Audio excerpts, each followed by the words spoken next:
Bien, continuamos con el doctor Herbert Cuba, presidente de la Asociación Médica del Perú. Estábamos comentando sobre los hospitales que se están inaugurando, ¿no? ¿Están equipados, cuentan con recursos o son monumentos blancos exclusivamente? No sé. Mire, aquí hay dos temas. Uno primero es que estos hospitales que se están inaugurando son hospitales que los construye el Seguro Social de Salud. El Seguro Social de Salud es un seguro que es autónomo en su presupuesto. En consecuencia, es un dinero que es de la contribución que tienen todos los afiliados al Seguro Salud, porque son trabajadores que están en planilla y por lo tanto tienen sus propios fondos. Y evidentemente ellos tienen un presupuesto aparte que no depende de la caja fiscal, que no depende del Ministerio de Economía y Finanzas. Eso simplemente es un manejo interno que hace esta institución que es el Seguro Social de Salud. Sin embargo, también aquí se cuestionó mucho en su momento que había un afán de construir hospitales llave en mano. ¿Esto qué significa? Que hay un presupuesto y la empresa que gana la buena pro construye desde los estudios técnicos hasta entregar el hospital en funcionamiento y, como se dice, llave en mano. Aquí esto iba a ser una explosión de construcciones en todo el Perú. Sin embargo, esto quedó salpicado por una denuncia que significó los petroaudios. Y en los petroaudios nos enteramos los peruanos que se iban a hacer construcciones de estos hospitales en el Perú a través de una triangulación por una organización de estados iberoamericanos, la OEI, y que ahí se hablaba incluso de una comisión y unos porcentajes que iban a obtener por cada uno de estos hospitales que se iban a construir.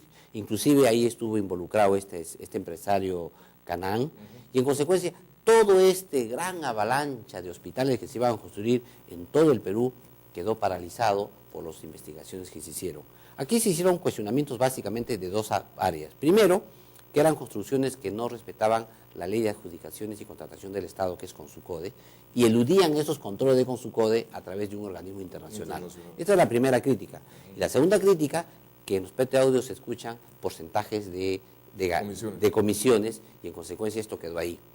El único que quedó más allá, por la autonomía que goza la institución, ha sido de salud.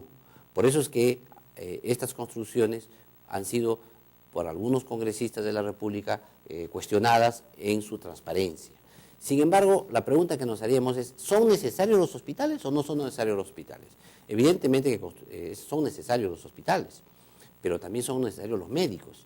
Y aquí hay que hacer un análisis y decir que el Perú, a pesar de que tiene una cantidad de médicos importante, de 35 a 40 mil médicos trabajando, el Perú requiere más médicos. El Perú es un país que requiere por lo menos 80.000 médicos, debido a su enorme variabilidad geográfica que tiene, villorrios aislados, pueblos alejados, lugares de la selva que se tienen que uno ir a vivir ahí para poder trabajar.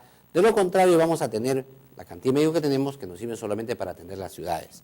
En consecuencia, uno de los principales problemas que tiene entonces el gobierno en salud es el tema de los recursos humanos. Otro tema es reflotar los hospitales que tenemos, las redes sanitarias que ya existen, que tienen que darles un mejor mantenimiento y reflotarlas. Y un tercer aspecto es la construcción. Nosotros creemos que la construcción sí es necesaria, con transparencia. Deberían haberse hecho en hospitales en Lima también. Necesitamos un hospital en el cono sur, un hospital San Juan de Lurigancho, San Juan de Lurigancho, el cono oeste, uno en el cono norte. Y nosotros hemos dado incluso la alternativa. Nos hemos señalado, por ejemplo, que las facultades de medicina privadas, que son como 8 facultades de medicina en Lima metropolitana y son privadas, deberían tener sus propios hospitales clínicos para que sus alumnos hagan prácticas ahí con sus docentes, y el campo clínico se define como el lugar donde el docente, el alumno y el paciente se unen para que el alumno aprenda y el paciente se cure bajo la tutoría del maestro, el profesor, en una clínica, en un hospital. Pero las universidades privadas, particulares privadas, han construido hermosos pabellones administrativos, pero no han hecho ninguna clínica. ¿Y dónde hacen sus prácticas los alumnos? En los hospitales públicos, recargando la función de los hospitales públicos, hacinamiento en los hospitales públicos, quitándole el campo de enseñanza a la Universidad San Marcos y la Villarreal, que son estatales. Y si nosotros hiciéramos que siquiera cumplan la ley de acreditación hospitalaria, acreditación de facultades de medicina, tendríamos que nosotros ver que estas universidades privadas deberían construir sus hospitales en el Villa Salvador, otro hospital en el San Juan de Lurigancho, otro en el Cono Norte, y no le costaría un sol al Estado. Harían un bien social porque darían atención médica a precios más económicos, y lo más importante, ¿no? El Estado no terminaría subsidiando a las universidades privadas por enseñanza o por hospitales que las universidades privadas no lo hacen. Finalmente, es una estafa a los propios pacientes de las universidades privadas, porque ellos van a una universidad privada pensando que le van a dar pues un hospital o una clínica donde hacer sus prácticas y no tienen dónde hacerlo.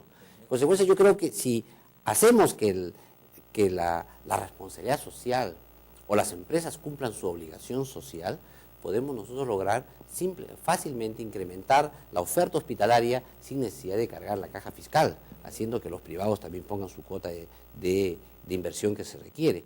En consecuencia, todo este sistema de la construcción hospitalaria hay que verlo pues de varias aristas, no solo debe construir el gobierno central, sino también construir pues salud, las Fuerzas Armadas y policiales, también construyen las aseguradoras privadas con sus clínicas privadas que tienen, hay complejos hospitalarios privados muy importantes, que creo que bienvenidos son ellos, pero también la Universidad Peruana, que con muy buenos médicos vota en cada año en sus promociones, debería tener sus hospitales privados.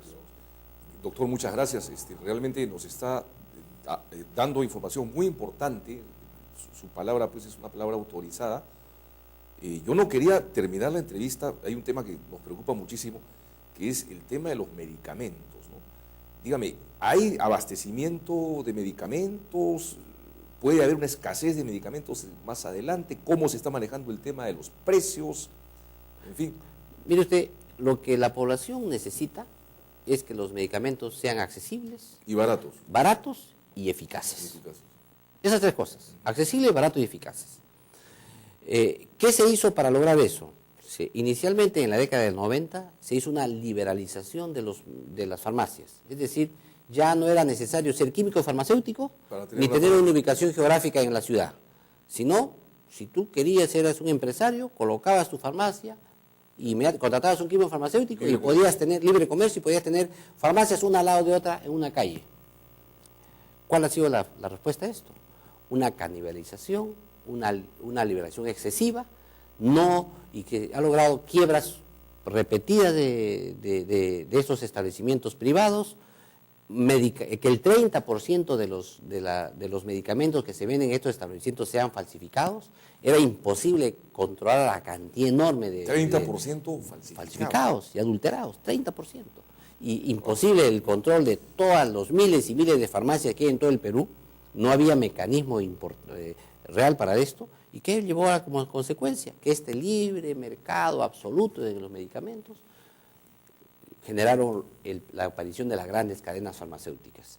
Y hoy día tenemos 7 cadenas a nivel nacional que están en una asociación de cadenas farmacéuticas que en la práctica son las que han subsistido a este canibalismo entre farmacias y son de alguna manera un oligopolio. Un oligopolio que de alguna manera manejan los precios de los medicamentos. En ese sentido, ¿qué esperaríamos nosotros?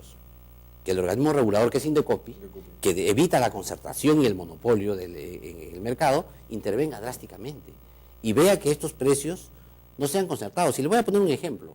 En el año 2004 se dio una ley para exonerar a los productos que sirven a los medicamentos para el cáncer de impuestos, de IGB.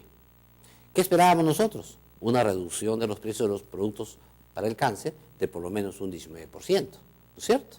¿Pero qué sucedió? Que incrementaron de precio. O sea, el precio no está dado realmente por el costo del medicamento, sino en realidad por este oligopolio que existe en los medicamentos en el Perú. El segundo problema que tenemos es que hay medicamentos muy necesarios para la población, pero que no tienen mucha rotación porque son para enfermedades raras. Entonces, tienes al paciente entonces que tiene que recurrir farmacia tras farmacia para decir, señores, ¿dónde está el medicamento que yo necesito? Porque este no hay. Claro, no hay porque no deja margen de ganancia y por lo tanto las cadenas no lo tienen ahí, generando un grave perjuicio en la población. Yo creo que se necesita un rediseño del control del mercado de medicamentos en el Perú.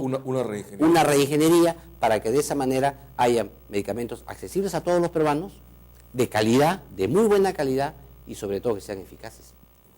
Muchísimas gracias, doctor Herbert Cuba, por su participación, presidente de la Asociación Médica del Perú. nos comprometemos a tenerlo con más frecuencia. Es un tema que debemos tratar con mucha frecuencia, públicamente lo comprometemos, doctor Herbert Cuba. Muchísimas gracias por su participación. Muy agradecido. Regresamos, amigos, no se vayan.